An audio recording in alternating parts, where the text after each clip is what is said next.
अस्सलाम वालेकुम। अच्छा दोस्तों, यूज़ में इन्वर्टर आ गए हैं और टेस्ला, इन्वेरेक्स, सनलाइफ और प्रोनस कंपनी के अच्छे कंडीशन में भी और अच्छे रेट में भी आपको मिल जाएगा। ठीक है, तो इसकी स्पेक्स और इसकी जो पिक्चर है मैं आपके साथ शेयर करता हूँ और इसकी जो प्राइस है आपके साथ मैं शेयर करता हूँ। चलो शुरू करते।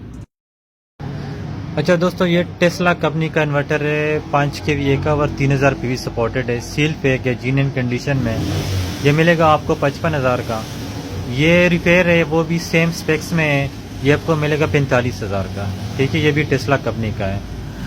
इसके अलावा ये प्रोनस कंपनी का 3.6 और 4000 PV सपोर्टेड है।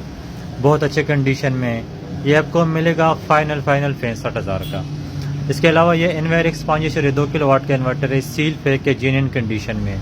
ये आपको मिलेगा 1,45,000 का। ये टेस्ला कंपनी का 3 किलोवाट का है। 4 पैनल सपोर्टेड है। ये मिलेगा आपको 45,000 का। इन्वेरिक्स का ये सेट 1.2 किलोवाट का अच्छे कंडीशन में, ये मिलेगा आपको 40,000 का। क्राउन का सेट अवेलेबल है। ये 6 किलोवाट के PV 7,000, ये मिलेगा 1,60,000 का। टेस्ला 5 किलोवाट मिलेगा आपको फाइनल